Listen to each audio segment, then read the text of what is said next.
And this is again recording just for internal purposes, and since they missed it, or if anyone misses it, they can catch up.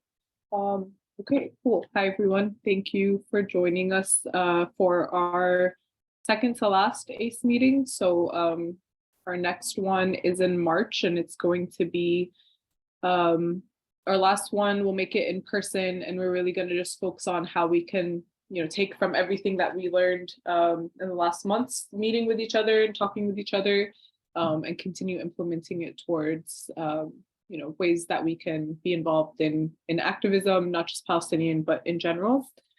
So this meeting today is going to be focused on solidarity, and what solidarity means, and who's been in solidarity with Palestine before, how we as Palestinian advocates can also be in solidarity with other people.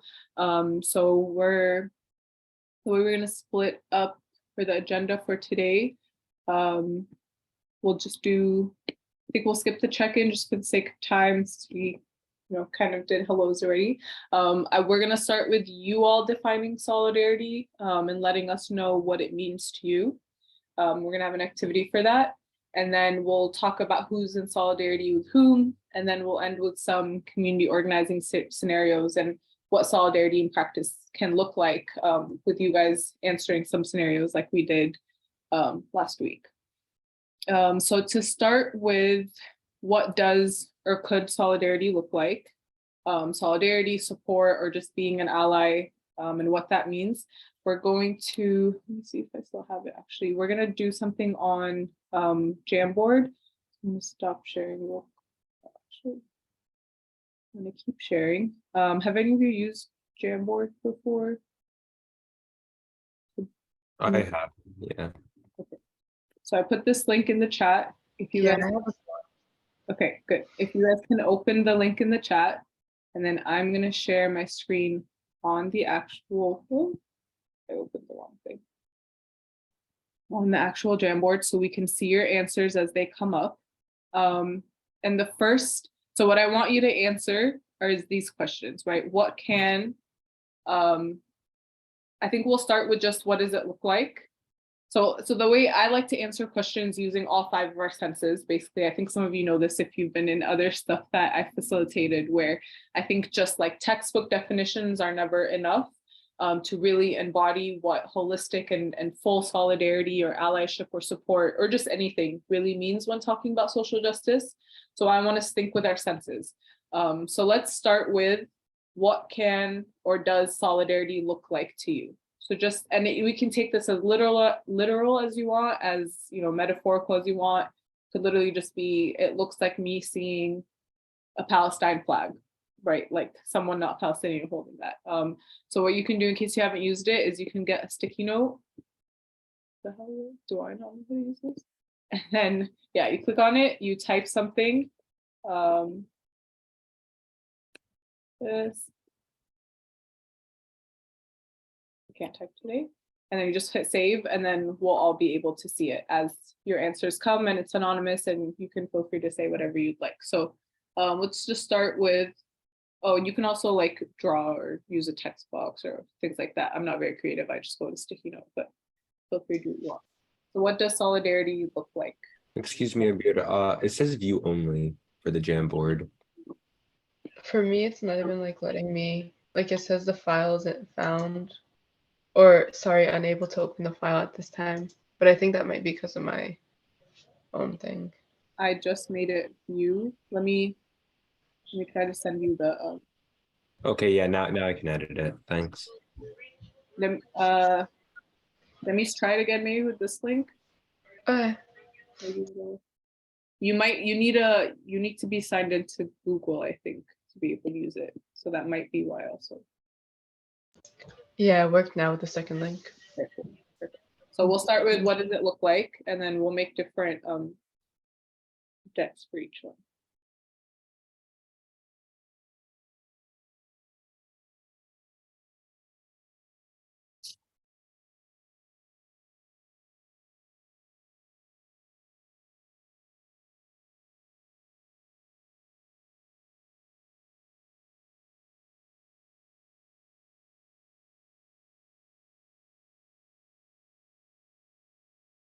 I'll read them as they come up. So spreading awareness and educating people, showing up for others and presence, olive trees and watermelon. Let's get a couple more. And maybe think back to ways that you've seen solidarity or you've been in spaces where you've noticed solidarity. What does that look like?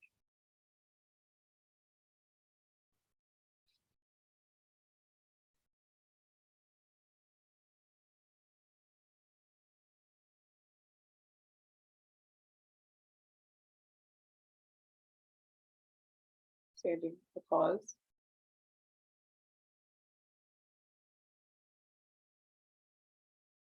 People coming together. Yeah. And I think I was just thinking to that, like people who look differently coming together, right? And like acknowledging that is not a bad thing. But you know, we can look different, we can come from different communities, we can be dressed differently, but we're there for a similar cause. Drawing illustrations on the wall. Nice. Are you talking about separation wall or apartheid wall, I'm assuming? Or probably just graffiti in general, right? So it's like a physical reminder wherever you go, or for people, you know, to remember the cause that you are putting something for. The oppressed standing up for the oppressed. Nice. Okay, cool. Thanks, everyone. Let's transition to deck 2. So here I want you to put what solidarity can smell like. So these are the more fun ones. And these can be literal, it's fine. It can, you know, use your imagination. What can it smell like? Well, I'll start us off with one.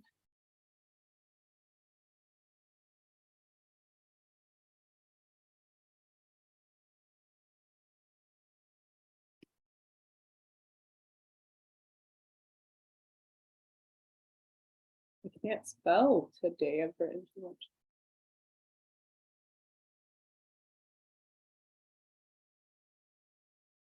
Okay, so freshly cut grass.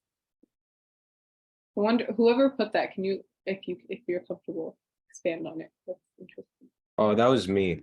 Okay. I just put that because I don't know. I really like the smell of like freshly cut grass, and it kind of, you know, I don't know, it's just like a very like relaxing sort of thing, and it reminds me that, you know, it's like spring or summer or whatever, my favorite seasons, and you know, it's very I don't know, it just always like makes me feel better or whatever. So I think that, you know, that's what, you know, I would feel like that would smell like, you know, standing up for what you believe in, you know, advocacy. I feel like, you know, that's what it would kind of be like.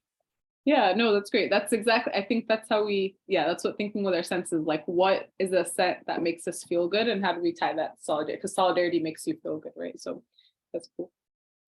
Watermelon.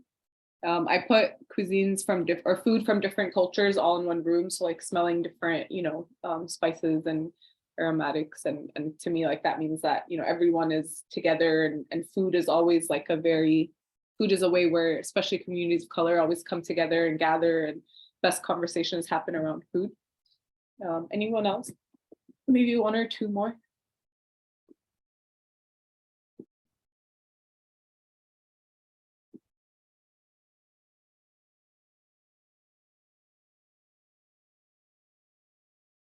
Doesn't have to always be good scents either. What do protests maybe smell like?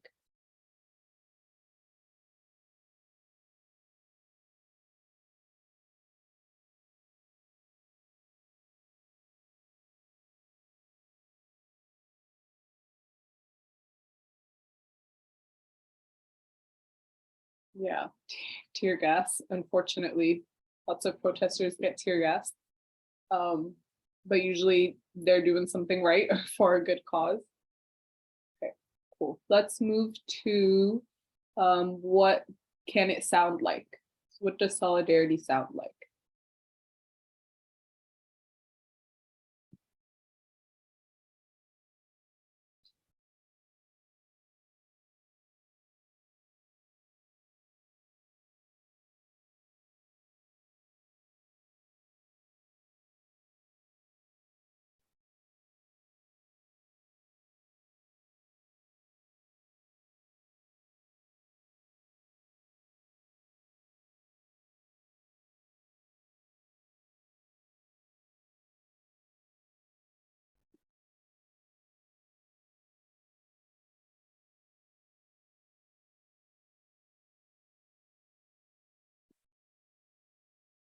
after. I like that one.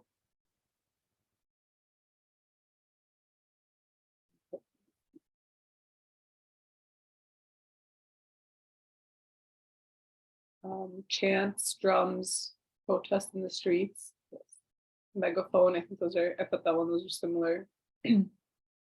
What else? What does it sound like?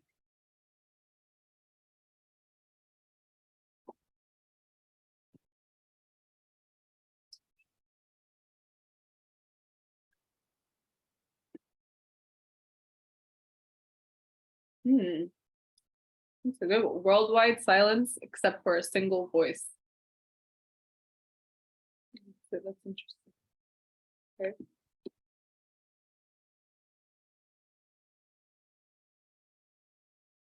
Emotional, yeah, definitely. Emotional and passionate, I think I would add to that too. I'm also, I think, here of like, whose voice is it that we hear? But so true solidarity should be like the voices of the most marginalized or the most affected should be the ones that are amplified through megaphone or chants or whatever. And sometimes it's not, and that's when we need to question solidarity spaces that we're in. Any other ones before we move? Okay, let's go to, this might be another hard one. Let's go to taste like. What can solidarity taste like? And again, you really use our imaginations for these. We don't get to use our imaginations enough. Oh, nice. Okay, seasoning. I like that one. Seasoned food. It's sweet. So it tastes good.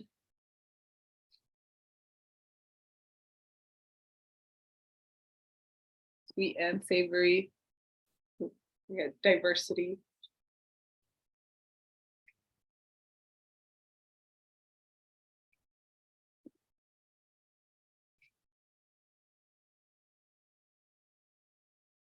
Any other ones for taste? I know this one's like a little harder, but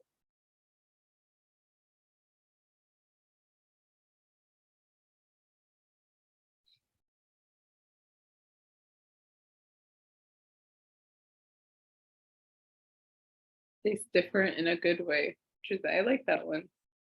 So something that you're like, I've never had this before, but it's like really good. It's a good one. Okay, and then our last one, I think we did, we're missing feel like. This is my favorite one. What does solidarity feel like?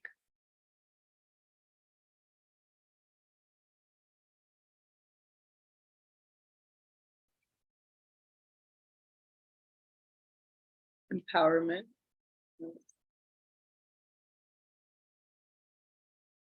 An unexpected hug. I love that.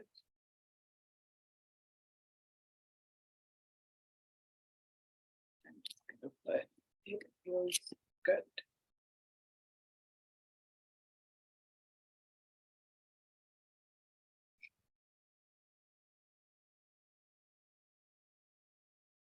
I'm sure we can get a couple more. Feels like finally.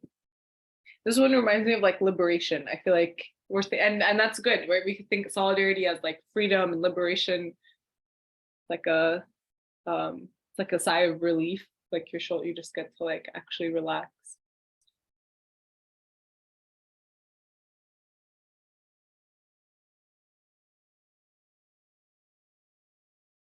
Yeah, gets closer to freedom.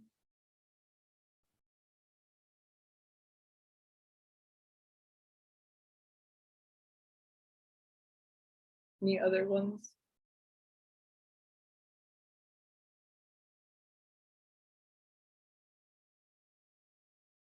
Sitting at the dinner table with family. Yeah. With, you know, biological family or chosen family, right? Both. Because sometimes people we're in solidarity with start feeling like family. Okay, cool. These are great. I thank you guys for engaging with that. I like answering a lot of these questions like this again because it just gives us like a better real understanding of making it personal also. So a lot of times when we think of solidarity and social justice or freedom, it feels something abstract and not personal. But it is always personal, and it's a personal process, and it's a journey. It's not just about an endpoint. And so it's important for us to know what that process really looks and feels and smells and all the things for us, so we can engage in it as best as we can. So to get into kind of the meat of today's conversation, so when we're talking about solidarity with Palestine, specifically, there have been a lot of communities who historically have been in solidarity with Palestine. I'm going to focus on 3 for the sake of this PowerPoint, but that does not mean that those are the only communities that have been in solidarity with Palestine. I'm going to give a disclaimer. I don't talk about in this PowerPoint specifically Jewish solidarity with Palestine, but there are a lot of Jewish people who are very strong advocates for Palestine, sometimes more than other Arabs or Muslims or Palestinians. And I don't want to imply that I'm not acknowledging that by not including them here. But I did want to focus on other communities just for the sake of time. And I think for us to better understand how we can be in solidarity with other communities as well. But I'm going to start us off with, why do we need to talk about solidarity with Palestine? And why is that something that isn't always, we think, even especially in social justice spaces, we think that is something that shouldn't even be thought twice about, right? If you're in a social justice space and you understand and you're advocating for everyone's rights and no one to be discriminated against, et cetera, then obviously you should be in solidarity with Palestine.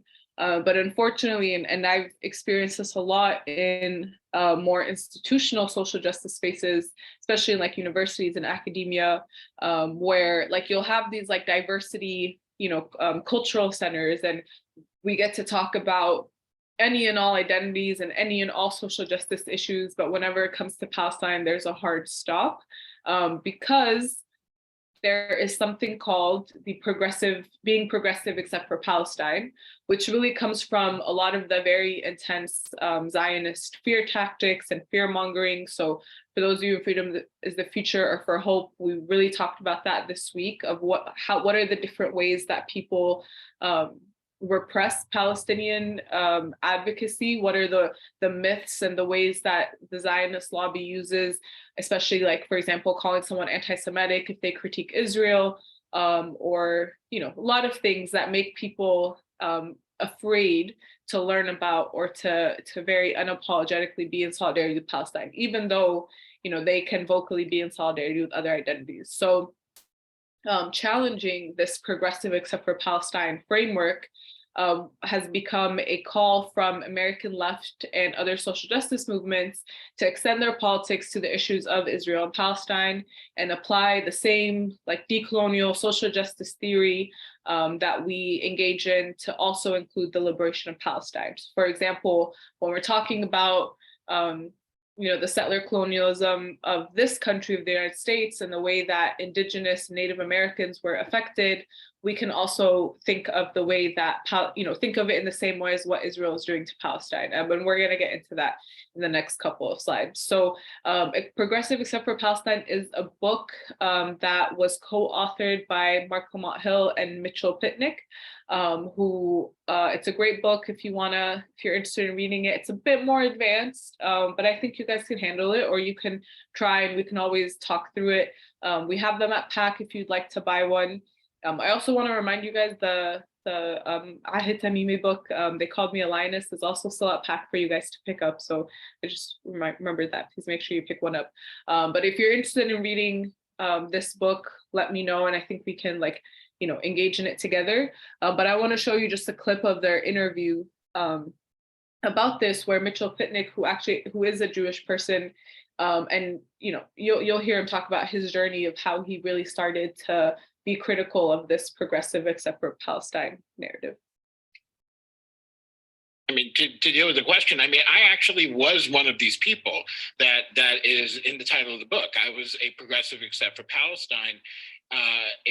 Especially in my teen years, I was very active. I'm a bit older than Mark, so I was active in the anti-apartheid movement.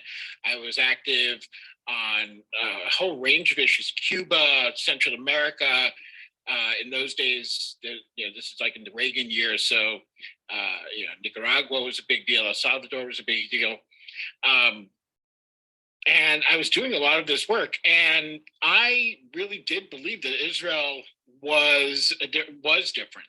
It was exceptional. There were these issues. For one thing, in the 80s, especially, it was much easier to avoid them. In the United States, we didn't have much reporting. The first Intifada was a game changer as far as that goes. It was the first time that I, as an American, and many Americans, were really exposed to the humanity of Palestinians, to the situation of the occupation. And incidentally, the occupation was much less harsh back then than it is today.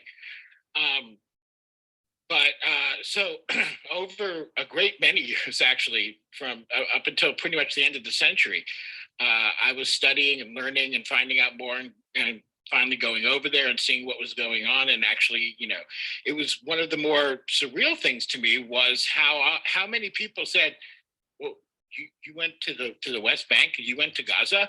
How could you do that? Did they know you were Jewish? And the answer was, yeah, I know. People knew I was Jewish. I was completely welcomed. Nobody grilled me and interviewed me about, what does it mean that I'm Jewish? It was just, okay, you're Jewish. Then here is some coffee. Here is some food. You have to eat it. It doesn't, we will be insulted if you don't. And just really warm and welcoming. And frankly, as I told people, I have felt much more threatened on the streets of New York, which is where I was living at the time, than I did in the West Bank and in Gaza. So there were many of these experiences that sort of turned me around. And by the end of the 20th century, I had joined up with Jewish Voice for Peace, and that was when I really got active on this issue, and I've been at it ever since. It's important to me personally. As a Jew, it is important, but it's also, I think, much more for me. It's really about this issue is a place where I feel more as an American than I do as a Jew, frankly, because we have a lot of responsibility for what's going on there, and yet, for the most part, we feel like that's an over there thing. It's even people who may not necessarily be very supportive of Israeli policy still say, well, they've been fighting for hundreds of years, which is not true. That it's an insoluble conflict. That they're religious fanatics. Lots of different ways in which we disassociate the fact that the United States is a key driver of everything that's happening there, of all of the insecurity and of the ongoing occupation. Israel cannot occupy Palestine without the U.S. support, not just in terms of military, but diplomatically. The way we shield Israel from any and all consequences of their policies is unique in history, as far as I know. So this is what motivates me, I think, more than any. So obviously you can watch the rest of the interview and clip if you're interested, but I like this portion specifically because he talks about how, especially because America and this country is such a close ally to Israel and is one of its biggest funders and supporters, that we need to challenge this progressive step for Palestine even more, because we, as people who live in this country, are very much complicit and a part of the oppression. And so it's not just like, well, that's something that happens, in foreign policy and across the world, and it's not domestic, and that's why we don't include it. In a lot of ways, it is very much domestic. It is very much domestic, and we are tied to it, and we are part of it. And so we also have to make it part of our social justice conversations. And that's a talking point in a way that, if you're ever talking to someone and they're like, well, that's not relevant here and other issues are relevant here, that's why I have to focus on them, then you can tell them actually it is, and explain that reasoning why. So to move us into, what I'm going to do is take us through 3 communities and that are have historically and in present day work with Palestinian solidarity or engage in Palestinian solidarity, and explain the themes, the general themes that make these identities and communities work in solidarity together. I guess make isn't the right word, but the reasons that they identify the need for them to be in solidarity together. I'm gonna kind of take us through these, and I'm sharing my screen, so it's hard to see the chat, but please cut me off and just unmute and stop if you have comments or questions. I want this to be interactive too, and I'll try to pause between each community to have some discussion, but if between your slide you have questions, just please let me know.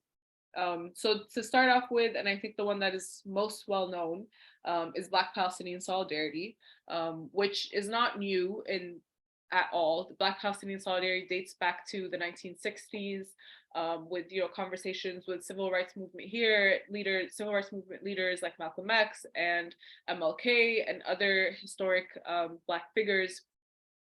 Starting to see parallels with what's happening around the world in terms of American government's complicity in what's happening around the world, and starting to make those connections and those parallels. And then more recently, like in 2014 and 2021, we see a lot more of like physical sharing of tactics, of protest tactics, of if you're how to like deal with hyper-militarization or policing if you're protesting. So like, for example, in 2014, people in Palestine had protested against one of Israel's operations against Gaza, which was Operation Protective Edge. I think it was 2014. And obviously Palestinians have had to have unfortunately a lot of experience with things like tear gas and police and military. And so at the same time in 2014, when Ferguson protests were happening, I don't know if you guys remember this or were old enough for it, but if you weren't, look it up, because there's a lot of really great similarities when Mike Brown was murdered, and a lot of protests and demonstrations started happening in Ferguson. The same type of tactics that Israel used against Palestinians were the same tactics that police and the hyper-militarized US forces that were set into those protest spaces were used against Black Americans and people that were protesting against the police brutality against Black people. And so people in Palestine, when they heard about this, started tweeting advice of how they can handle or protect themselves from a lot of these same tactics. So for example, for tear gas, and I'll show you some of the tweets, people in Palestine were tweeting and using social media to let people here know, like, this is my advice for if you're being tear gassed, what you can do to protect yourself. So those are kind of the different ways, just in a very quick summary of how the reasons why Black communities and communities in Palestine have identified that the same themes and the same ways that the United States government oppresses Black people in this country, or the Israeli government oppresses Palestinians in Palestine, have very similar themes. So one of those themes is biopolitics, which really just means that you are targeting people because of their identity, because of their race, because of who they are. So that kind of like that biological part, which we can critique if race is biological and things like that. But just for the sake of this conversation, how who you are and your identity and what you look like becomes political and becomes something that the state uses to attack you or to oppress you. The second being hyper-militarization and policing. So the ways that our police forces, our military forces are enabled and empowered to go and harm people and oppress people by using really intense weapons and these harmful things like tear gas. And that's really very similar to state-sanctioned violence. But to take that further is kind of the rhetoric of, when Palestinians throw a rock at an Israeli tank, they're called terrorists, right? Or they're the ones who are violent.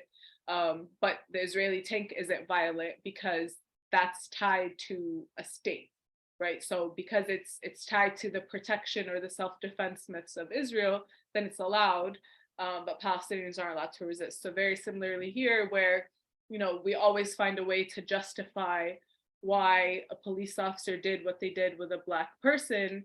And oftentimes when Black people want to demonstrate and protest and fight back against the oppression of their people and communities, then they're the ones that are called, violent, and protests become called riots instead of protests. And so this like, you know, who is violent and who isn't, and who gets to use violence and who doesn't. We see a lot of very similar conversations and themes with Black communities and Palestinian communities. So it's kind of a quick summary. The next slides are just gonna go in more detail about that. And this video really helps that historical account of 2014. This video helps break that down too.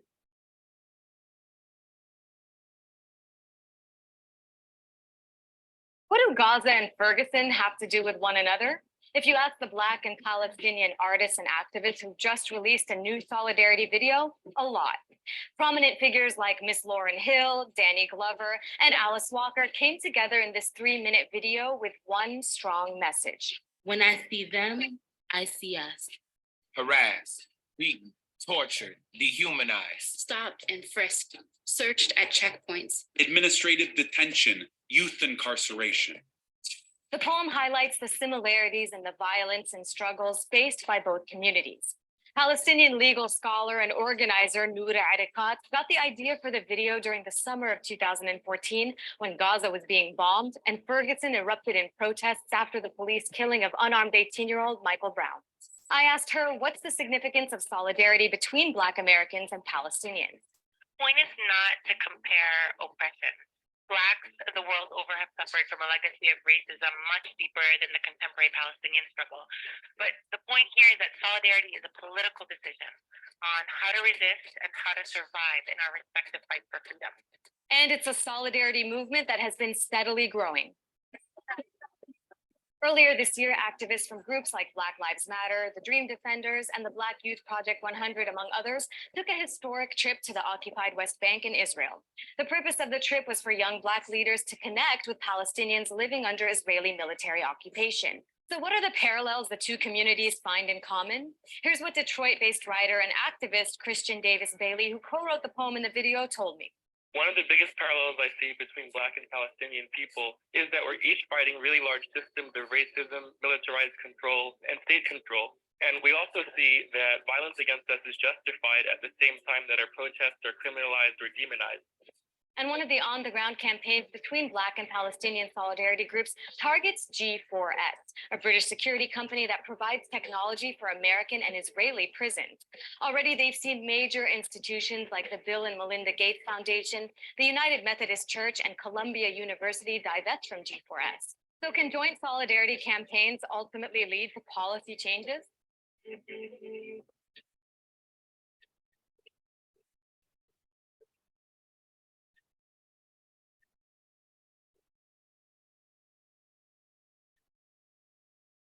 So I think that's that question that she posed is a really good question for us to come back to towards the end is you know, what you all think of what these solidarity you know, connections can do. And so we'll come back to that to the end when we're thinking about our scenarios also. So just to give some examples and quotes from prominent scholars and people who engage in Black Palestinian solidarity, Angela Davis wrote a really great book. Creating the exact name of it, but somewhere I can send it to you if you guys are interested, but if anyone remembers it, please put it in the chat too. But she writes a really great book about Black Palestinian solidarity and specifically in this moment, this 2014 moment, and like new contemporary ways of Black Palestinian solidarity. And in that book, she points out and pinpoints the way that Israeli police are actually involved in the training of US police. And she re-emphasizes this point that it's not something that's just happening in another part of the world that doesn't affect us. That, you know, she says, therefore, it means that when we try to organize campaigns in solidarity with Palestine, when we challenge Israeli state, it's not simply about focusing our struggles elsewhere in another place. It also has to do with what's happening here. So, you know, Israel training NYPD and other US police forces means they're being trained in how to even more intensely harm and attack and oppress people, and specifically, you know, is Black people and Black and brown people. And so freedom is a constant struggle. Thank you, Dalinda. Yes. The book title is called Freedom is a Constant Struggle, and it's a short book and it's such a good read. And I really recommend, if you're interested in this, that you read it. And just Angela Davis is amazing. So anything else from Angela Davis also. And then I want to share this this quote from an activist and an artist, Tef Poe, who was on the front lines in Ferguson, in the Ferguson protests, and was a part of a lot of the tweets and sharing of tactics that happened. And this is what I was talking about who gets to use violence, right? So he says a Palestinian kid throws a rock at a tank, and instead of speaking out about the people who sent the tank to the village, we classify the villagers as the villains. And then very similarly, a young Black man or woman in Ferguson throws a water bottle at the armored vehicle, and suddenly they're the ones in the wrong, as if the line of soldiers with M16s isn't occupying the suburban neighborhood, right? So really starting to challenge, especially the way that mainstream media covers and talks about spaces of protest or spaces of violence. And we all know this, right? The only time we start talking about what's happening in Palestine is when an Israeli gets killed or injured or attacked, or a Palestinian starts resisting. Then all of a sudden it's the Palestinians starting the conflict and Israel needing to defend themselves. And very similarly, especially in 2020, we saw this after a lot of the protests that happened in defense of George Floyd, right? As all of a sudden news started covering the protests and demonstration spaces as riots and as violent, and look what they're doing, and they're the ones causing violence, and we need our police forces to go in.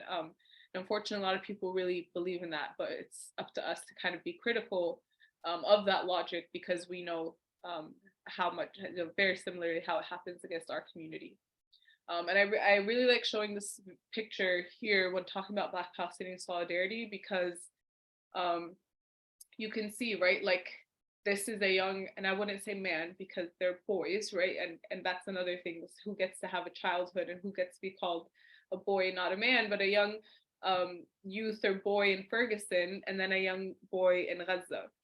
And like you can tell they're in different places, these pictures are taken at different times, they have no idea who each other are, but they have the same emotion on their face, right? They're making the same expression, and there's so much hurt and anger and fear and all these emotions that we won't ever be able to understand, or maybe not all of us will be able to understand in the same ways. But their emotions are so similar, right? Because they're being attacked by and they're fighting against very similar things. And so that's kind of like why, you know, we start off with, it's not just about an endpoint, it's really about our feelings and our senses. And you know, being in solidarity with someone is not just about like thinking the same way sometimes, but it's also feeling the same thing sometimes. So I like showing this picture to kind of symbolize that. Okay, any questions or thoughts or comments or reflections about this, Jason? Yeah, this definitely made me think about my trip to Palestine and all the beautiful expressions of solidarity that I found there. And what comes to mind first and foremost is when we visited the refugee camp of Shufat, I think is how it's pronounced. And we were just walking around talking to people, and there were some young boys on their way home from school. They were probably like 8 or 9, and they had met with us. And for context, the group that I was with was all Black and Native American from the US. And so when they were talking with us, they were sharing with us that they had just finished learning in school that the United States was actually an occupied country similar to Palestine, and that there are so many parallels with the colonialism. And this was coming from 8 or 9-year-olds. And prior to that, you know, I didn't really have any much of a sense of solidarity per se. I was very used to organizing exclusively only with other Black people, because it's very easy to feel like it's an issue that is only affecting one group of people. But in that moment, I felt seen by some kids that are across the world, and I felt like they acknowledged our struggles, and that made me want to acknowledge theirs and learn more about how I could be in service to their movement. And so the other example I can think of is when we visited the African Cultural Society, I think it's what it's called, in Jerusalem, which is an Afro-Palestinian community in Jerusalem. And I learned that a lot of the founders of that organization were descendants of Africans, and their family had migrated to that area for various reasons over centuries of time that they had been there. But a lot of them had actually fought in the Palestinian liberation movements on the Palestinian side because they recognized the importance of that solidarity. And so the whole trip for me was definitely a lesson in solidarity, but those are just some examples that come to mind. Yeah, thanks, Jason, for sharing those. That first story is actually really beautiful. It's like made me a little emotional, but that sounds like a great trip. And I think, and that last point actually, and thank you for talking about Afro-Palestinians, because a lot of times we think of, you know, Black communities as separate from Palestinian communities. But you know, Palestinians and Arabs are not all the same, and there's a lot of Afro-Palestinians and Afro-Arabs, and so this isn't a matter of solidarity for them. This is their identity in two folds, right? This is it. Yeah, they understand it, and I guess this is the intersectionality in more ways. And so sometimes we also need to be cautious of how we're talking about Black Palestinian solidarity and not invisibilizing or invalidating Black Palestinians and Afro-Palestinians and Arabs. Thanks, Jason. Any other thoughts, questions, reflections, comments?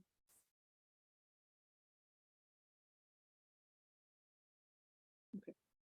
If you think of any, just cut me off, please, while we move on. So the next community I want to focus on and talk about is the Indigenous community. So Indigenous solidarity with Palestinians, and Indigenous communities are not all the same. They're not homogenous. There are a lot of different Indigenous communities around the world. So there's Indigenous communities in the US that are also very diverse, Indigenous communities in Australia, New Zealand, Canada, all over the world, right? And what it means to be Indigenous can also apply to Palestinians, but for this context, I want to focus on indigeneity in the US and how Indigenous communities here in the United States very much relate to and understand the struggle of Palestinians, specifically because of settler colonialism, ethnic cleansing, and erasure of identity. And so I think these are things that we've talked about a lot in the Palestinian context. And so words that you're already familiar with: settler colonialism, an outside force and power coming in and not just trying to take control over your country, but physically settling and displacing you to make way for them.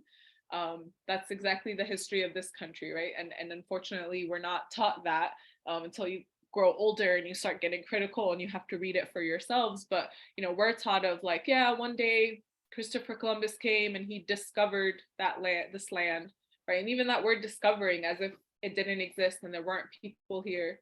Very similar myths to what people say about Palestine, right? Of the Israeli myth is that it was a land without anyone there, and we needed a land, so we went in and took it, and completely invisibilizing the people that were already Palestinians that were already there, and coming in and settling, displacing through ethnic cleansing, right? So ethnic cleansing is, you're completely removing and wiping out a group of people of a certain identity to make way for your own. And then both erasure and or co-optation of identity. So you either completely erase the identity of the Indigenous community in that land, or you co-opt it and make it your own and claim it as your own. So we've already learned about ways that Israel co-opts Palestinian identity. I think in the American Indigenous context, I see it more as like appropriation and cultural appropriation of identity, like with football mascots and Halloween costumes, and really just minimizing really important parts of Indigenous culture and identity into something, as fun and for enjoyment of white settlers, which is very harmful.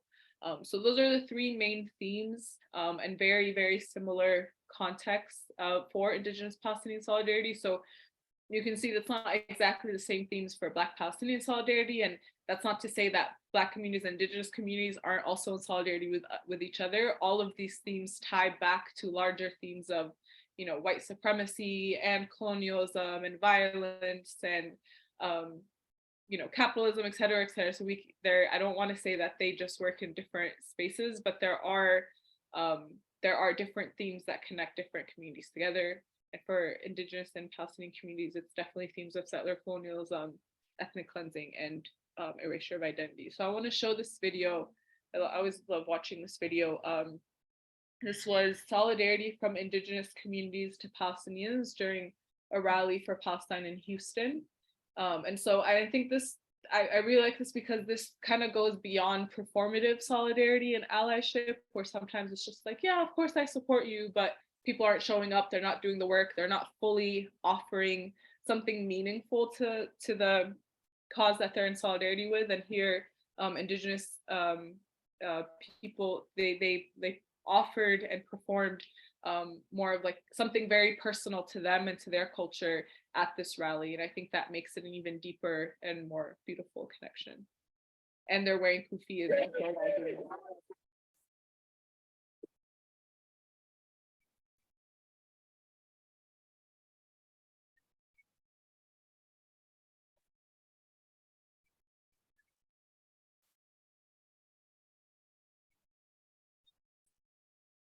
I really can't hear it. Is it not working? No, you couldn't hear it. Oh. Okay, I'll stop sharing.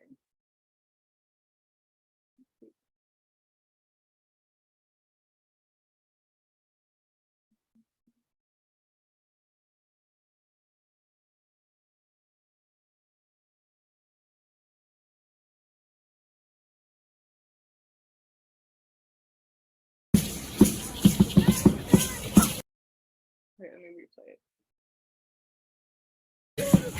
Palestine must be free. Free, free Palestine. Occupation in the sky. Free, free Palestine.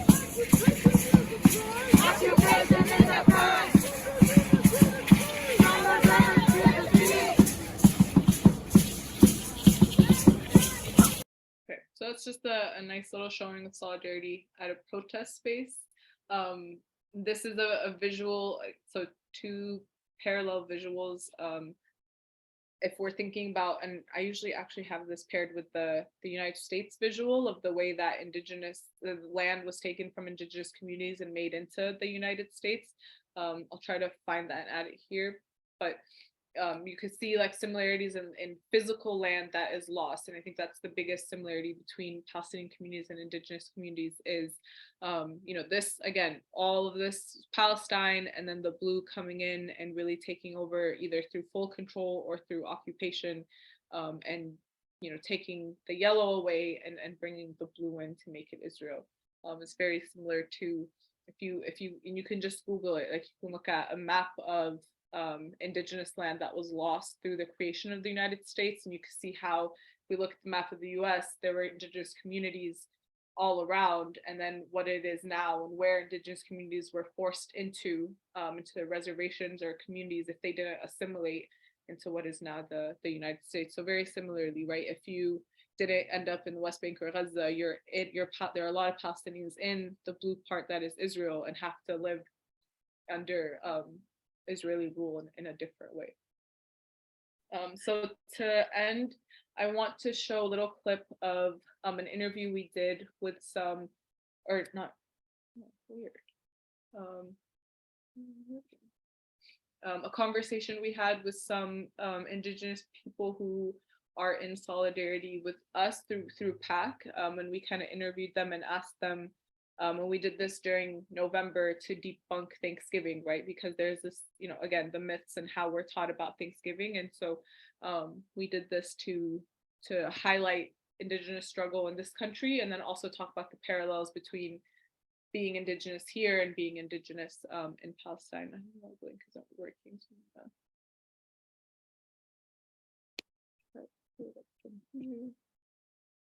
I put the link in the chat too. I don't know why it's not working.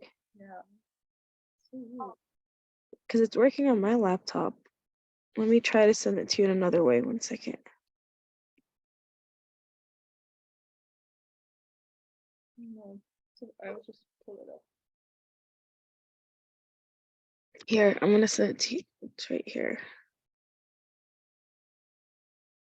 It's in the chat. Are they censoring our videos? No, because it's working for me. You may have a like a pop-up blocker or something. If it's working, do you mind? Did you click the link that I shared? Saw? That's not working either? No. Okay, I can share screen. Yeah.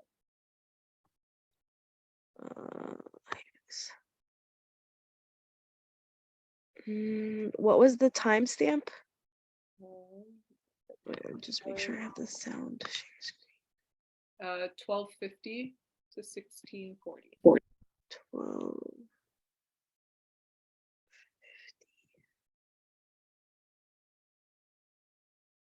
and a lot of like and then that I think it was shortly after that I went to Palestine on a delegation with Mecca, Middle East Children's Alliance, and we were there for a week.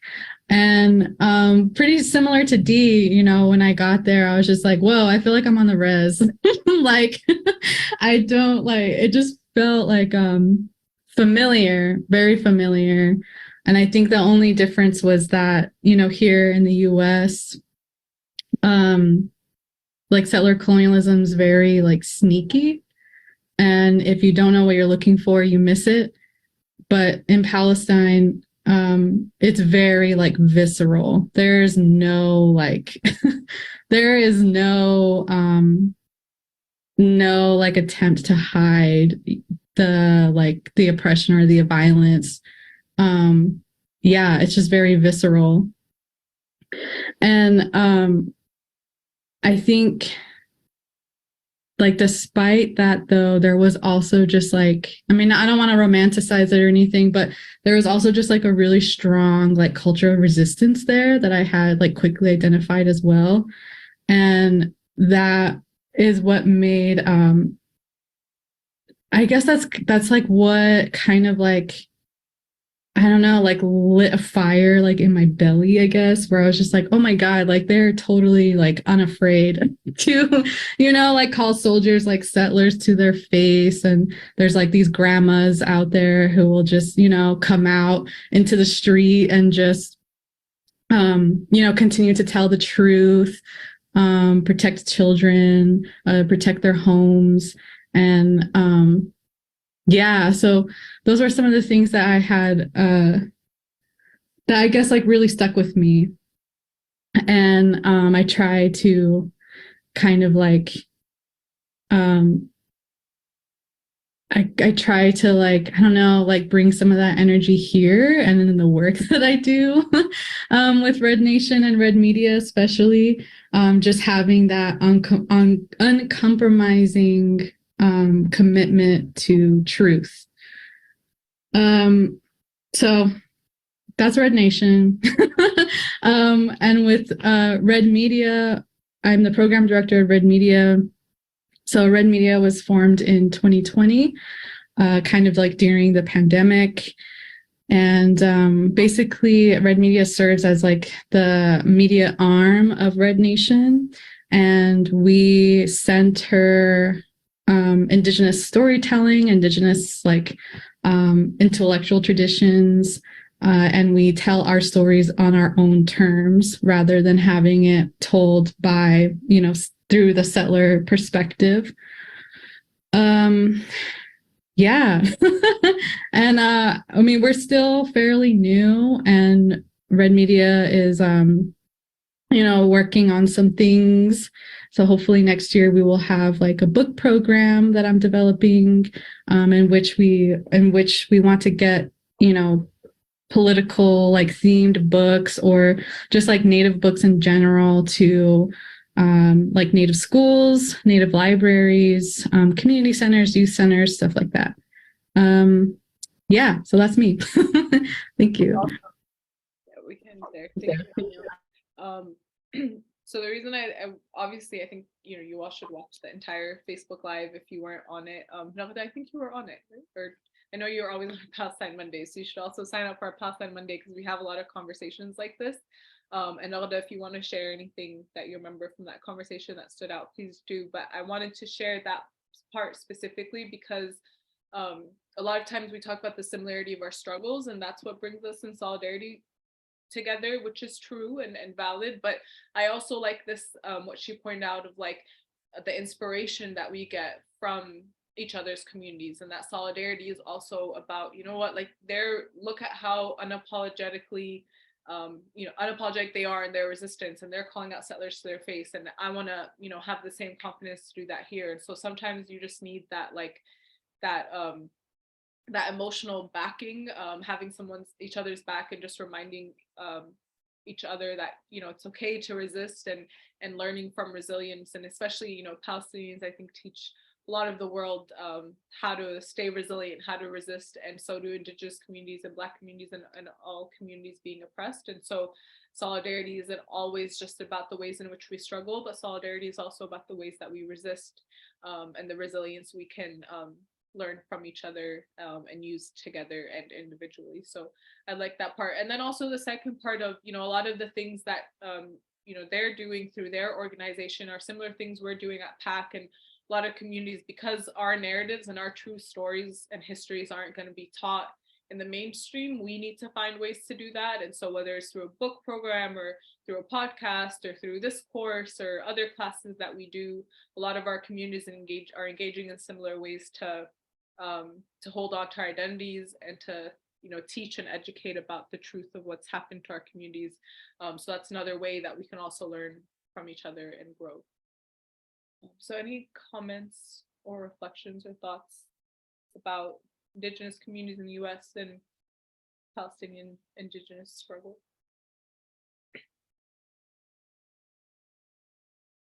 Yeah, Jason. Very quickly, what comes up for me is that, you know, Indigenous people, oppressed people, I feel make up the majority of the world. And sometimes we forget that and think that our numbers are much smaller than they actually are. That's very true. Yeah. And and it's like the small number of people in power somehow like, you know, take over, but we are the majority. And I think that learning from each other and that resilience together is what can help remind us of that, to keep us working together. Any other reflections? No, I don't want to be on the spot, but did you want to share anything from that conversation? If you don't want to, it's okay. I found it interesting how she said that it's the reservations are very similar to occupied Palestine. And also I found it's just really crazy how even she found it surprising how Israel isn't trying to hide what they're doing. They're very loud about it, and yet nothing's happening. So it's frustrating.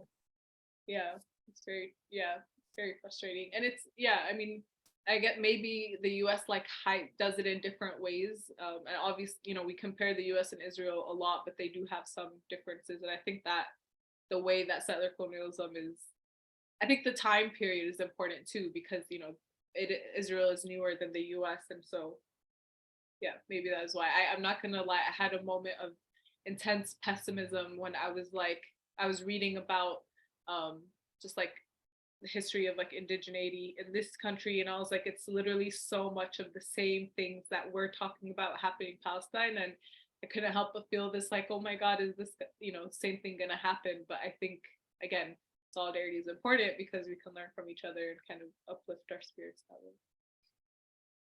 Okay, so I'm gonna take us into our last kind of community focus point, and then we can go into more discussion. So the last community I want to focus on, and this is one that we actually don't see talked about a lot, but is Latinx solidarity and Latinx communities in solidarity with Palestine. It is a newer, more growing like conversation and movement, but I think it's very important.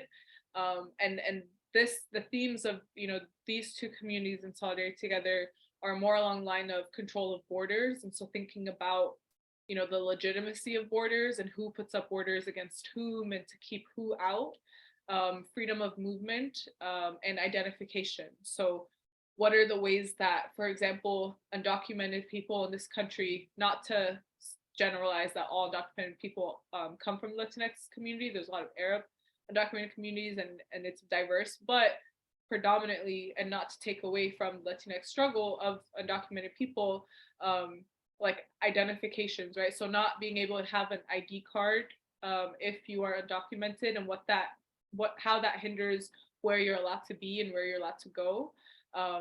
Control of borders of even just coming into, you know, being able to come into this country, right? Are who created these borders. So for example, let's talk about from Mexico to the US and the wall, right? The very similar separation wall that is in the middle of the US Mexico border, a very similar separation wall that's in the West Bank that separates Israel and Palestine. And we'll watch a video that goes more specifically into it. But someone putting up this wall because of an arbitrary border and telling people that have been able to move in and out of these lands historically, all of a sudden, no, this isn't yours. And if you come here, you're a criminal, and you're, using words like illegal, right? Like and unfortunately that word is used a lot. And like, how can you call someone illegal for existing on land that was their land before, right? Or was not actually your land, and you just got to call it your land. And so these are the main ways that we can think of,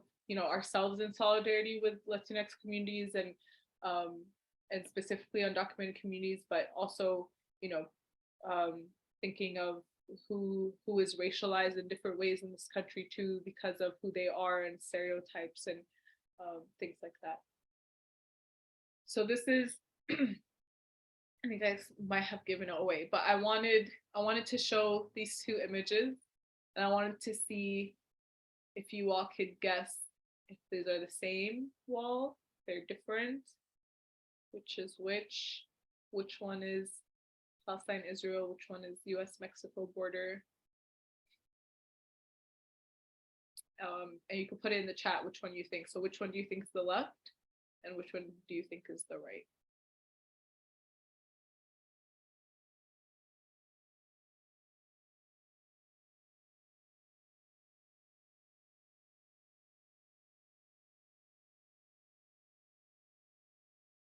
Okay, the right. So you're all in the same. Okay, so you all know this very well. You used to do this with young people, and they would never be able to know. Clearly, you guys know your politics very well, so you have it right. But I think the point is that they look very similar, though. So you were able to get them, but they do look very similar. It is the similar companies that operate them, that make them, that sustain them. So again, this takes us back to what's happening in Palestine is also what's happening domestically to other communities and to our own community. Because again, a lot of undocumented Arab and Palestinian people, but that these walls and the way that these states and these governments, the tactics that they use to oppress people and keep people out are so similar. Like they physically look similar also.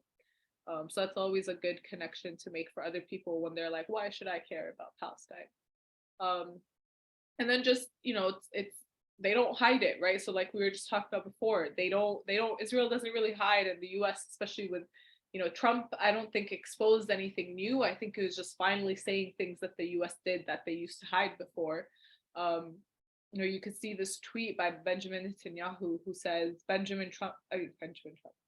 President Trump is right. I built a wall along Israel's southern border. It stopped all illegal immigration. Like that, just pause on that word, illegal immigration. Just talking about Palestinians being illegal in their own land. Great success, great idea.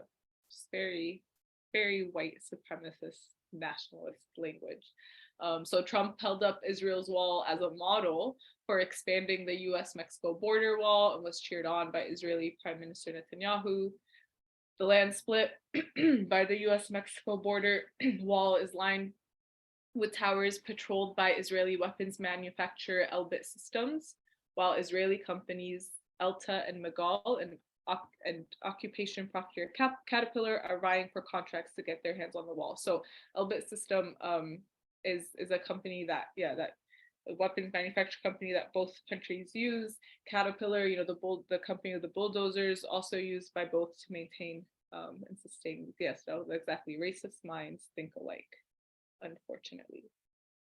So I want to show these two clips again to situate the apartheid separation wall, and maybe we can talk about the similarities that we see from this video with the US-Mexico border. And then I love this video of this. She's talking about her personal realization of the intersections between Palestine and what's happening with her community in this country. I'm standing in front of one of the most infamous man-made structures in the world. In some places, it's as high as 8 meters, making it twice the height of the Berlin Wall. It runs 280 miles long, basically the distance between Philadelphia and Boston. It's been under construction for the past 13 years, and it's still not done. Oh, and according to the International Court of Justice, this wall is completely illegal. I'm I'm in the occupied West Bank, where Palestinians have been living under Israeli military occupation since 1967. The wall is one of the most imposing parts of that occupation. Israel began building the wall in the early 2000s during a wave of suicide bombings that targeted Israelis. The Israeli government calls it the separation barrier or the security fence and says the aim is to keep out Palestinian attackers. But thousands of Palestinians still manage to get across every day looking for work. So if the wall doesn't stop people from crossing, then what does it do? Let's take a look at the root of the wall. You'd think a wall meant to stop people from entering its territory would be built on Israel's border. But 85% of it is inside the occupied West Bank on Palestinian land. International law says it's illegal to build settlements like these on occupied territory. But this is one of over 200 settlements and settler outposts housing 500,000 Israelis in the occupied West Bank. Technically, these settlers live outside of Israel proper, but the wall has shifted the boundary between Israel and the West Bank to swallow up more Palestinian land. When the wall is completed, an area the size of Chicago will have been added to the Israeli side of the wall. While settlers who live west of the wall are full Israeli citizens with rights and benefits, the Palestinians who live in that same territory have none. This is the village of Dab'a near Qalqilia. It's just one of many Palestinian villages that lost at least half of its land to the wall. Israel used dynamite to clear the path for the wall, damaging homes and the local school. In some parts, the wall is made of concrete, and in other parts, it's fencing, depending on the proximity to Palestinian homes. I'm standing at a gate that Israel only opens once a year to allow villagers to harvest their olives, which was once their main source of livelihood. What happens when the wall cuts right through a neighborhood? This entire Palestinian village called Hizma has been walled off from the rest of Jerusalem, except for the homes of a couple of Palestinian families that got stuck on the Israeli side of the wall. And people here aren't even allowed to go visit their old neighbors. Hizma is technically part of Jerusalem, meaning it's on Israel to provide the villagers services like trash pickup and security, but it doesn't, and the villagers are basically forced to fend for themselves. You'd think the biblical city of Bethlehem would have a booming tourism industry, but here you can find one of the clearest examples of how the wall has devastated the Palestinian economy. Many businesses have shut down and families have left. When it's completed, Bethlehem will be completely cut off from its agricultural land, its churches, and more. The wall, along with a series of illegal Israeli settlements, are physically strangling the city, and it can't expand. And because of the wall, most Palestinians coming from Bethlehem cannot take this road to nearby Jerusalem. You can only get through this checkpoint if you have a special permit, which most Palestinians can't get. So there you have it. This wall, a fixture of the occupation, has destroyed neighborhoods, strangled the economy, and illegally grabbed more Palestinian land. Palestinians call it the apartheid wall. And the question is, how long will it stand?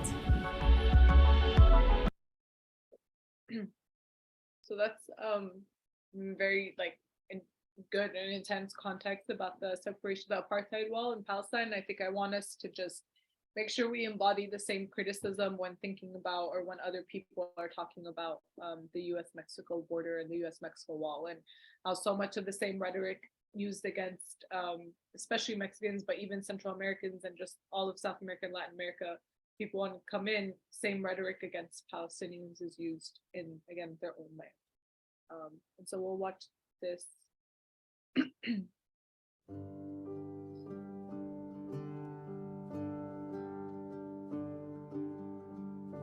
All those crazy things, right? Like knowing about Elbit Systems and how that it's an Israeli company that's funding the wall, the apartheid wall in Palestine, but it's also gotten just this year $115 million for the US-Mexico border, and other connections just in terms of narratives, right? So narratives of Zionism and Manifest Destiny, or what I thought was crazy was how the racialization of Mexicans has transplanted to the other side of the world, so much that Israelis call Palestinian neighbors Mexicans, right? And they use that word, and that's crazy. But for me, it was really being able to educate myself and do my own research, not expecting anyone to educate me, but still, asking questions and learning together and just showing my solidarity, because this is part of something so much bigger, right? We are probably in the most chaotic moment of like history right now. And we have decisions to make, like we're hurting Mother Earth, like things are really bad right now, and we have important decisions to make in our everyday lives and how we practice resistance. And part of that is doing our own work, doing our own research, understanding our positionalities and working from our positions of privilege. And you know, for me, it was like, okay, I have this knowledge that now I can share with other Chicanos and other Latinos who, when you go to marches, you don't see, and it's like, come on, y'all, we can do better. But that's really what it's been for me. So I really appreciate her, and I wish there was more to this clip, and if I can find more, I will try to. But I think because I like the fact that she uses the word decisions, and she says we have decisions to make. And again, sometimes this idea that we can't do anything, and I get it, sometimes it just feels like nothing we do is enough and it feels really hopeless, but there are little things we can do. And even if that's just starting local, that's starting with our friends and family, and just, you know, you hear someone at a family gathering say something, you're like, wait, but actually, should we think that way? And just starting a conversation, even at the smallest level, can make a big difference. And again, being very critical of, there are ways that I can be engaged in this, and it really is a decision of whether or not we do take sometimes the harder route of being engaged, but we know that it is for greater good, right? And we know, like she said, we're hurting so much more, not just people, but also our climate and this earth. And so that's more reason to work on this. And I think solidarity reminds us that we're not doing this alone. Not that, you know, I'm happy that other people are also going through stuff, but to use the similar struggles again to inspire each other's resistance and work, and remember that we're not just fighting for one group, we're fighting for all our groups all the time. So before I hand it off to Jason to get us into some scenarios to really think about, I had more of the slide.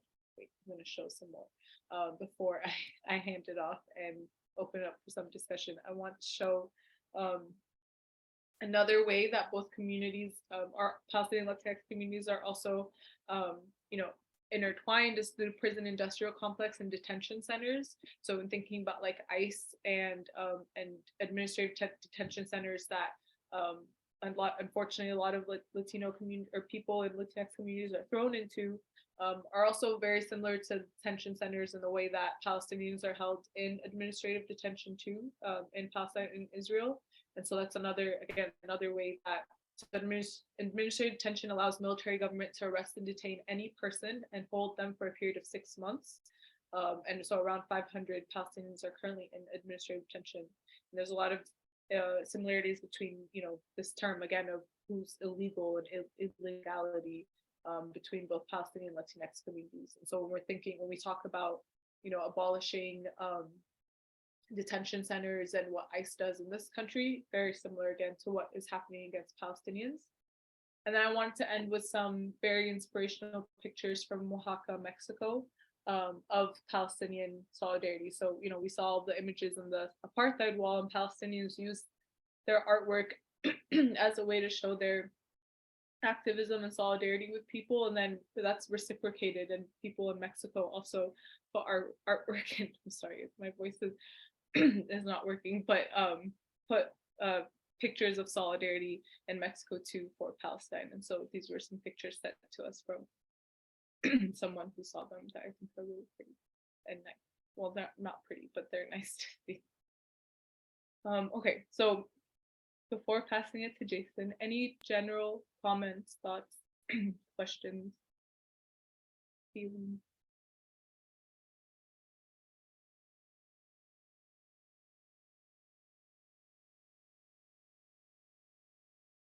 Okay, Jason, do you want to take us into the scenarios?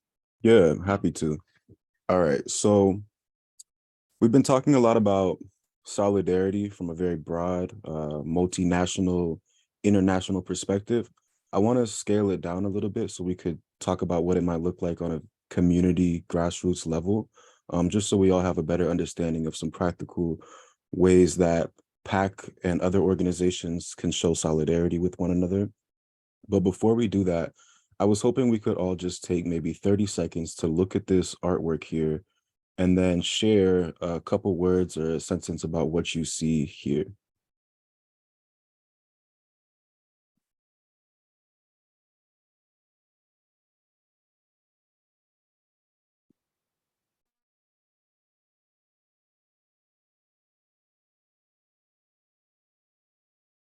Would anyone like to comment on what they see in this painting?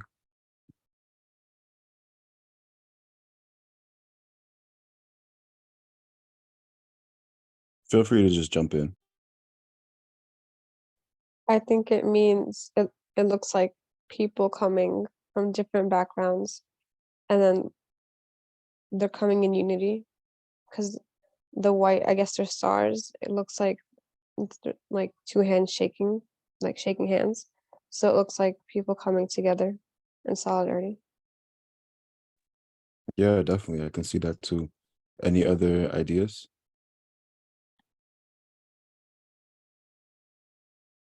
One thing I'll just throw in there is like what you mentioned about the stars. I think that, the stars kind of symbolize another world, new possibilities, something beyond what is felt currently. I think that's what I see when I see them all arm in arm looking up at the stars. All right, next slide.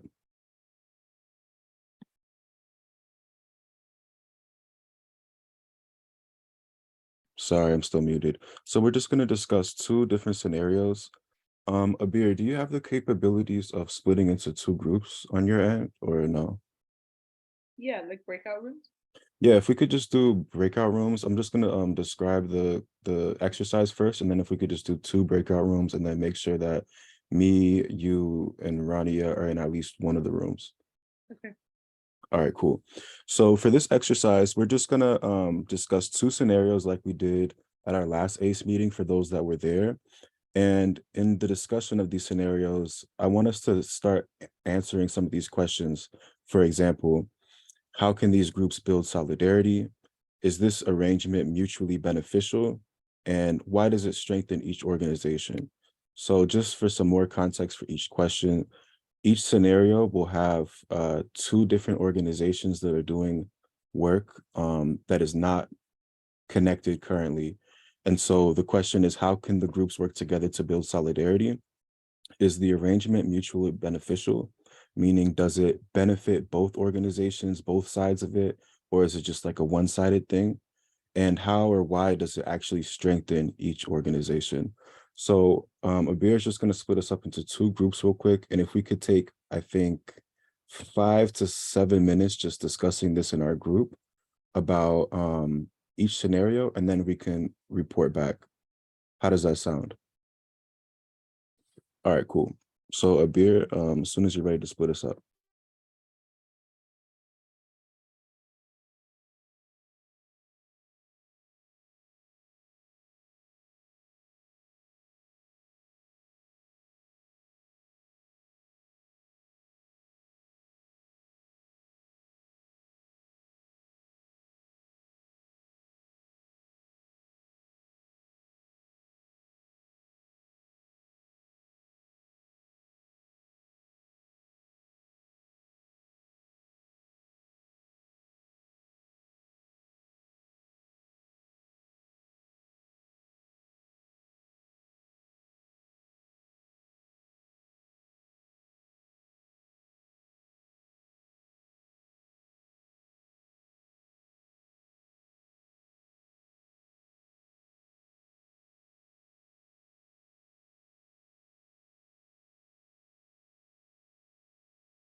Abir, do you mind sharing your screen again with the scenarios?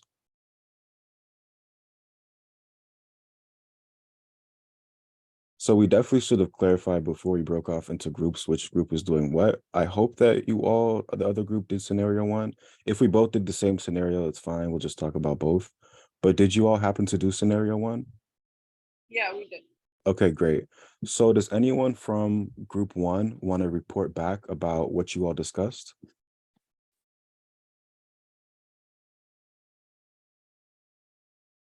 Yeah, I guess I can go. So for the first, wait, can you guys hear me? Sorry. Yeah, we can hear you. Okay. So for the first question, how can these groups build solidarity? We kind of discussed how since they're not really connected right now. Sorry, 1 second.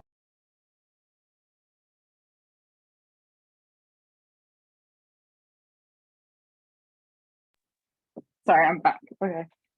So we kind of discussed how since the two groups are not really connected in a way right now, can happen is the Palestinian American Community Center, when they're like doing the traditional cooking class, they can put aside food that the Black Lives Matter organization can help distribute to the Passaic County houseless community, which kind of builds solidarity together since they're working to contribute to the same effort. And then is this arrangement mutually beneficial? We said that it would be mutually beneficial because they would be helping each other and like they would be able to gain more solidarity through working with each other to help the houseless community. And then why does it strengthen each organization? In a way, it strengthens each organization because they are not only working together, but sometimes like the houseless community doesn't have access to certain education about certain groups. And so when they work together to help the houseless community, they're able to spread the message about their own organization and they're able to educate people about their causes. I don't know if Jamal wants to add anything else, but yeah. No, I think you pretty much covered everything. Yeah, that's kind of everything that we had discussed. Great. Yeah, I think some really amazing points were just made. I really like how you framed it as, these groups initially were not very connected, even though they were doing very similar work. And you were able to pull some of the similarities to create a connection. And I think that's what solidarity is all about. And I like how you also talked about how it still benefits each organization because it's building solidarity between each group. And in the future, for example, if Black Lives Matter has an event or PAC has an event, I think both organizations would be much more likely to participate in those programs, given that there's been an established connection or collaboration on an issue that affects the entire community, which everyone is concerned about. So I think that that's a great understanding of solidarity from a practical lens that, is very relevant to PAC's work. And so if we could get into the next scenario, that would be great. All right, I'm just going to read this one real quick, and then I'll pass it over to my colleague Lamis, who's going to speak about this. So the Palestinian American Community Center is meeting with lawmakers to say anti-Zionism isn't anti-Semitism. Meanwhile, the Jewish Voice for Peace is a local organization which opposes the occupation and apartheid in Palestine. So we discussed how this is solidarity, and Lamis can share more. So when we discussed this, we kind of talked about how when it's PAC and Jewish Voice for Peace coming together as one group, we're not just representing one side of the story, we're allowing both sides to be there, to be involved, to put their opinions in. This way it's not a one-sided thing, because when it comes, it becomes like a one-person thing. Like if, for example, PAC goes in by themselves, it would become a thing where it's like, well, PAC doesn't really see what anti-Semitism is really like to Jewish people. But with Jewish Voice for Peace, it's almost like they're there to give their opinion, their point of view, their experiences, and give back to us as well, because they'd obviously be in support for what we're doing. Yes, thank you so much for sharing. And so this is actually a very real example because PAC is actually meeting with lawmakers to say that anti-Zionism isn't anti-Semitism. And we've definitely found that it's useful to have some Jewish voices in solidarity with us to help to legitimize what we're saying, because like you just said, it's one thing to say you're not anti-Semitic, but it's another thing when a Jewish person is saying that anti-Zionism is not anti-Semitism. In fact, anti-Zionism is anti-racism. And that type of argument strategically comes best from a Jewish voice Obviously, it's the truth, and so anyone should feel free to say it. But just from a strategic point of view, with lawmakers, sometimes it could be a tactical decision to have people from different groups come to be in solidarity. And so this arrangement would be mutually beneficial in the sense that pretty much both organizations are claiming to be about Palestine liberation. And so showing up together as a united force pretty much legitimizes the missions of both organizations. It says that these organizations are working on this issue, that it's not just all talk, that they're actually doing it and making it happen. So I think that's one way that it can benefit both organizations and teach us to be in better solidarity with one another. So these are just some examples of solidarity on the ground here in New Jersey, just to get our minds working a little bit on how we can show up for one another with practical examples that PAC is actively working on or has worked on in the past. Are there any questions, comments, or anything else anyone would like to add? Was something that we feel helped to improve our understanding of solidarity?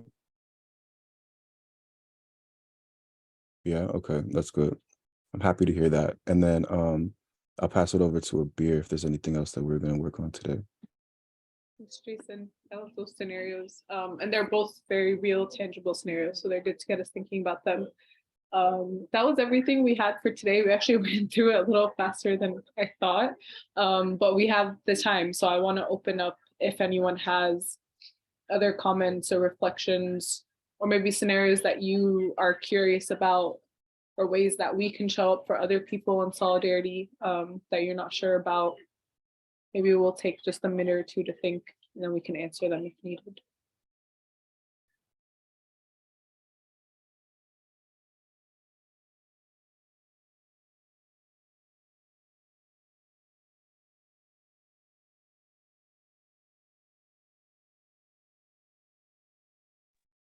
I guess, and like, I want to make sure like to make space for, because it's okay to have questions and it's okay if we're not sure how to show up for other people. So are there questions about like, what are the ways that we should be, you know, or how can we support other communities? Because it's not bad to ask those questions. It's good to ask those questions.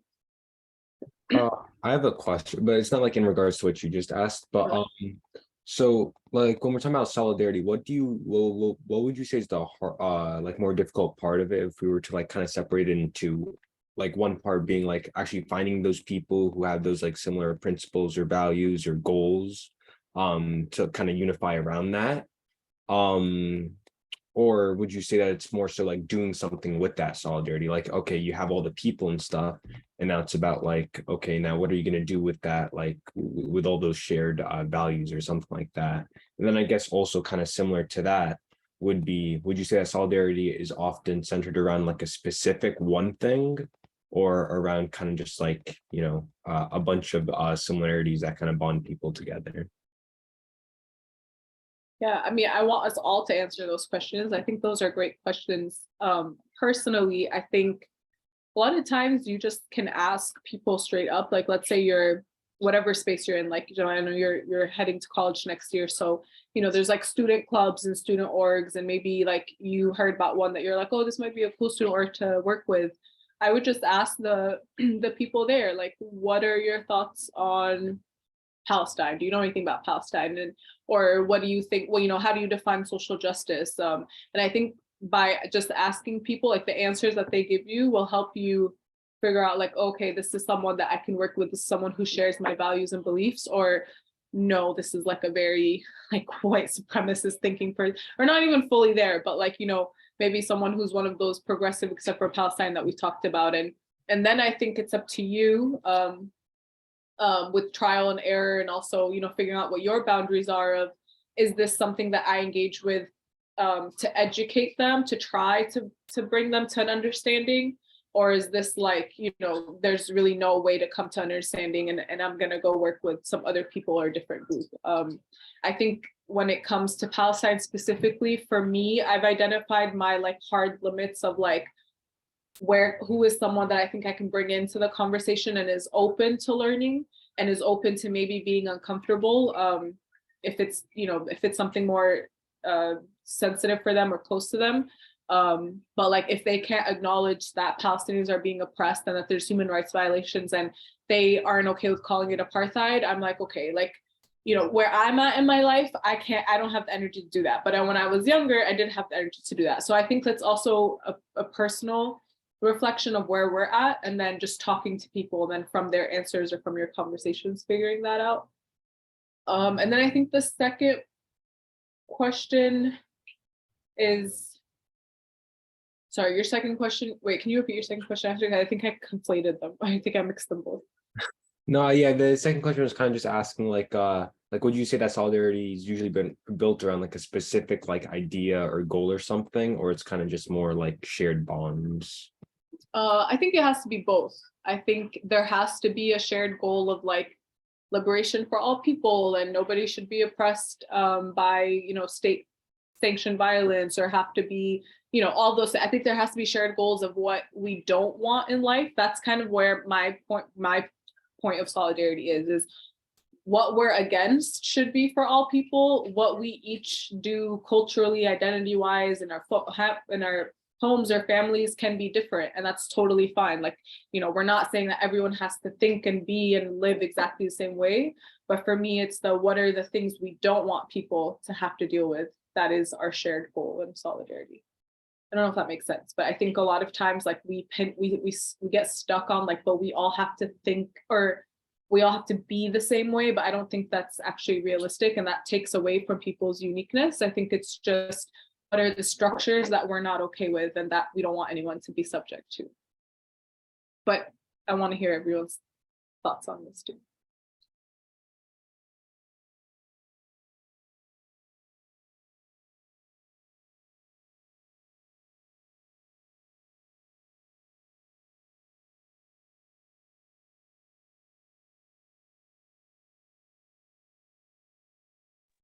Or if people have other questions, we can take other questions and reflections.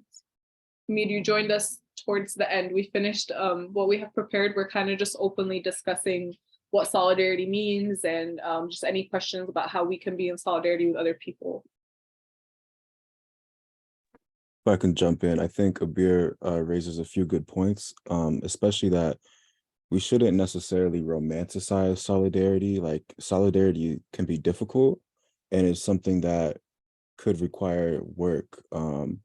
Meaning that, for example, you could have people from different groups working together, but people have to also be aware of their privileges and the way that they show up in this space. And sometimes that can get kind of messy and confusing. So solidarity in practice is a very beautiful thing, but the process to make it happen isn't necessarily just everybody putting their candle in the air. Sometimes it's hard work of getting people to understand their positionality, like we discussed earlier. Yeah, that's a very important point. It's not easy. And I think to try to simplify something easy means that sometimes we're not being self-critical enough. So that's why I say it's better to ask questions than to just, kind of feel like you don't know what you're doing or not engage in it at all. You're gonna learn a lot. You might be called out for things, might be called in for things. I think all of us have, and that's okay, as long as it's about how you respond to that. So instead of getting defensive and our egos flaring up, we take that in, we thank people for giving us this extra knowledge or this different knowledge, and then we make sure we learn from that, we change it. And that's the way that we can more comfortably engage in this work. Those are great questions, though, Jamal. Thank you. Anyone else? Comments, questions, feelings? I have a question. Sorry. Okay, so I'm like thinking about it. I don't know how I'm gonna word this, but like my thing is, I understand like solidarity, and obviously it's something, especially with like intersectionality and all that stuff. But, like, sometimes I feel like with like college organizations a lot, especially, people tend to like blur the line and like move away from the focus of like let's say, for example, I'll use PAC as an example, like hypothetical example, like let's say PAC starts working with like other groups to build solidarity and work within the community, but slowly like you begin to realize that PAC is kind of moving away from the Palestinian cause and focusing more so on everything else. Like, how would you approach that? That's a great question. Does anyone else want to answer it first? I have some thoughts, but I don't want to answer it. Danya, please. Hey, Namia, I think that's a great question. I think the core to organizing is being driven by mission. And that's really the core to it. And for example, like with PAC, one of the reasons why I think PAC wouldn't like fully ever go into a different direction is because we have a very clear mission statement and clear focus areas that like give people the ability to work within that frame. And I think that's the issue that happens a lot of times when groups are organizing or growing or functioning without a clear mission or vision. And that's where what happens then is instead of the organization gearing people or taking them to a specific direction, it's different people taking people into it's different people taking the organization to direction rather than the organization taking people into directions. And that's where it becomes dangerous, because then it becomes person-centered and not organizational centered. And then also just a side note with all this conversation, with all organizing, I think keeping your ego in check and keeping like your own personal beliefs, your own personal biases, your own personal, I guess, also like good things that can happen to you. So your own, I'm sorry, my brain's foggy, but I'm hoping I'm making sense. But your own personal gains, I guess you also have to put that to the side, because when you start prioritizing your personal gains or your personal stuff, then again, it becomes person-centered and not organization or mission-centered. Does that make sense? Does that answer your question, Namia? If not, I can keep going, but I think that was just generally what you were asking. Yeah, I think that makes sense. I guess like a second part would be like, how do you approach an organization so that it doesn't become or if it did become person-centered, how would you fix that? I think that's also a great question. So I think it's having like an honest upfront conversation about like, wait a minute, guys, like we're going in a lot of different directions. And in the end of the day, like if it really matters to us, like our work and the long-term sustainability of the organization, then we need to put like a break on all this. And I'll give you like a personal example with PAC. So PAC was founded in 2014. We had a mission statement. It was like a paragraph long. And basically the way we were functioning for the first 2 years was like, anyone who had an idea, we went and followed that direction. Anyone who wanted us to do something, we did it. And what we found was that we were like spread into so many different directions, and it was so difficult to say like, okay, why are we saying yes to this and no to that? And there was just a lot happening, and it was causing like major burnout, and also just people were getting turned off. Like, like what does PAC do? And it's like, the reality is we couldn't really answer that. So we had to sit down and take a minute and like, hey, if we want PAC to be here for many, many years to come, we need to put a break, which we did. We froze all new actions. We didn't do any new programs, new events, nothing. And we hired a consultant. We brought the consultant in, and we like redid our mission, redid our vision, we did a strategic plan, we did a community needs analysis. I think PAC handled it very, very well, because, after that, it was about like a year-long process. But after the year-long process, like we emerged a lot stronger. We had a very strong mission, a very strong vision. And we had our first strategic plan, and it helped like me on a personal level, like lead PAC, because now I had like a blueprint as to what we needed to do. And it also helped attract talent, right? We lost people. We definitely lost people along the way, because some people were like, no, I don't agree with this, or I want something like this. And that's when you usually are able to like I guess, seep out the people who are there for their ego and not for the organization. And we did, we lost those people, and I'm going to say it was the best thing for the organization, because now I think we're stronger and we're attracting the right people.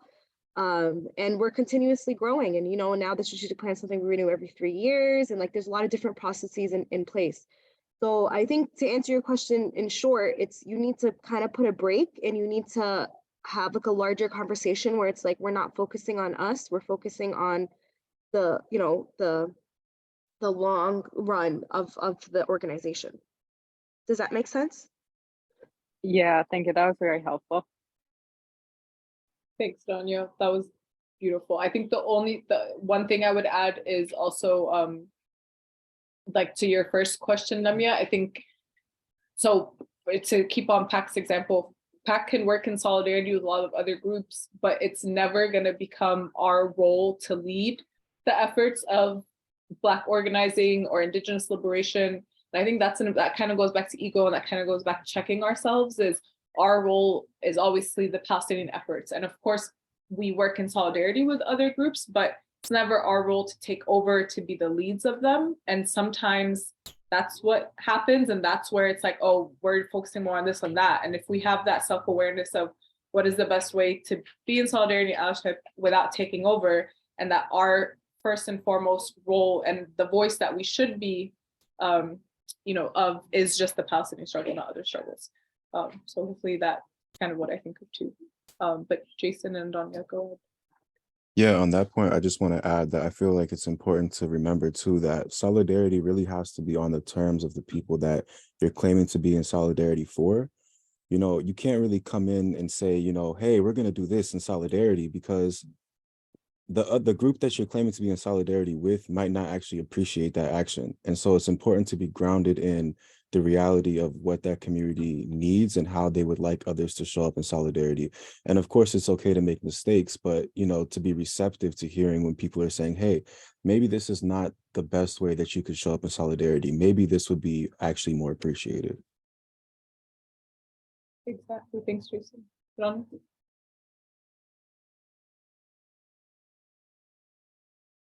Sorry, it took me a minute to unmute. I just wanted to give a very good practical example. Like everyone knows what's happening in Turkey and Syria. And it's it's a horrible, devastating, like crisis of humanity, right? And right away, actually, once it happened, a lot of people reached out to us and said, hey, you guys need to do something. And we actually took a step back and we said, like, not that it's irrelevant to us, because obviously it's not, but that this isn't like our focus area. So we didn't jump on like, yes, we have to do something right away. We took a step back, we did our homework, we reached out to our allies, reached out to different organizations that are leading efforts in Syria and Turkey.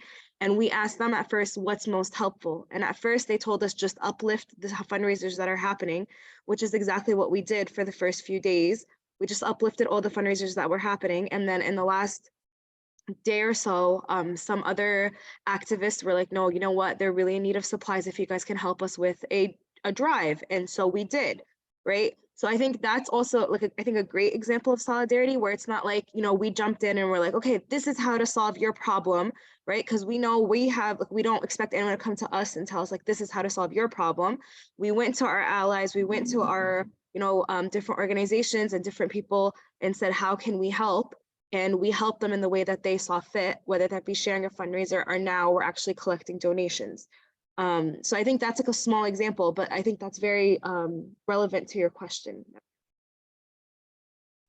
Yeah, thank you guys so much. Honestly, I feel like everything you guys said was it's really nice, and definitely a lot of things that I should probably sit down and think about. Thanks for the great questions, Amia.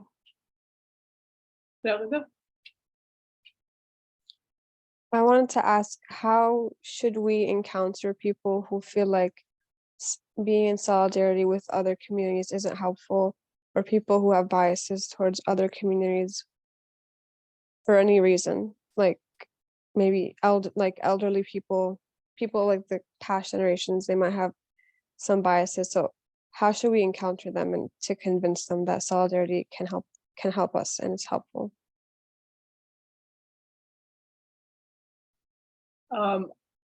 My first thought is And I personally am of the belief that you should care about other people's struggles or oppression, whether you can relate to it or not.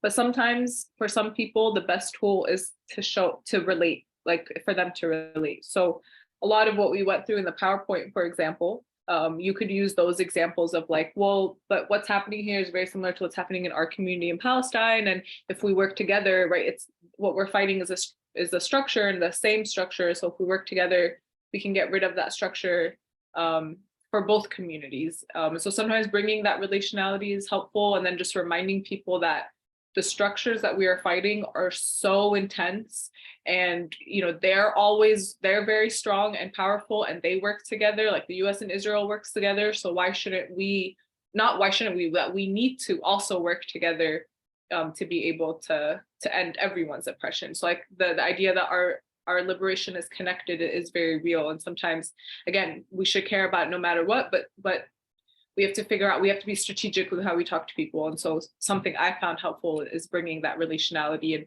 that's kind of why, like, the way I structure this conversation of solidarity is like, how are we both being affected by similar things? And that's what can drive us together.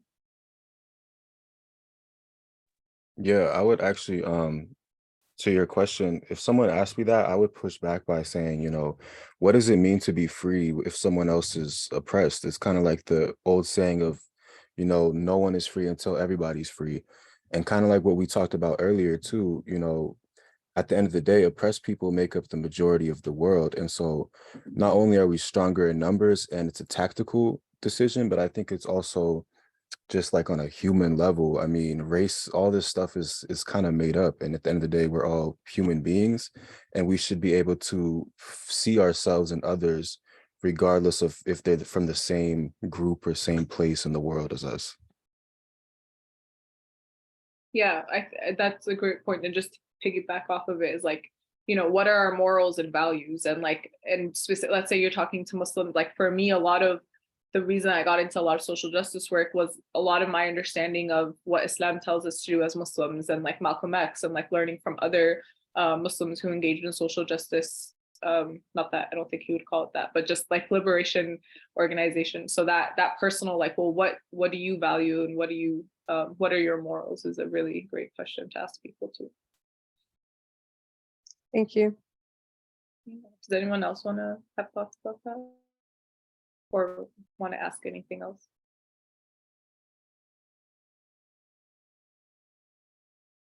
I'll give us 2 minutes till 2:05 to think of anything else.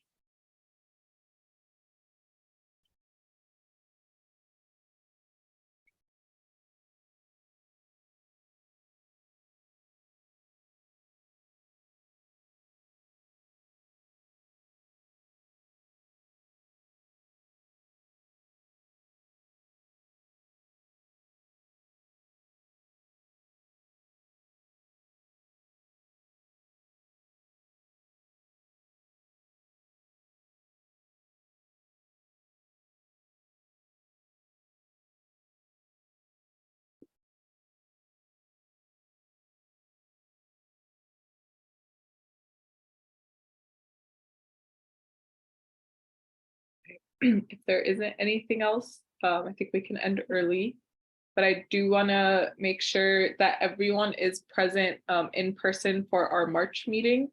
And I actually want to see if we can just finalize it now. The only person not on the call is Yasmin. I can check in with her. But because March is our last meeting, so we're going to make it in person. We have a lot to talk about, and then we also are going to give you your certificates of completion. So it is important for everyone to be there so you can get it. And, fun goodbye stuff, group pictures. So I just wanted to see when can work best for everyone. Like, I think figuring out first Saturdays or Sundays, and then I know Lamia, you said there was some is easier for you online, right? Is it all Saturdays are easier for you online? Actually, in March, it might be easier in general because I have spring break from the 11th till the 19th. Yeah, same. So I have those 2 weekends. Yeah. So could we do, actually, that's great, because thank you, let me remind me, I forget, I'm a student sometimes. Could we do the 11th or the 12th in person? because we have, PAC also has our conference the weekend after, so we definitely can do the weekend after. I think March 4th and 5th might be a bit difficult. So can we just, from now, does the 11th or the 12th work? You could just put in the chat. The 11th is the Saturday, the 12th is Sunday. Which one would work best? Okay. Jamal both, Rao the 12th, Lamia either. Wasaif, Amir, Lamis.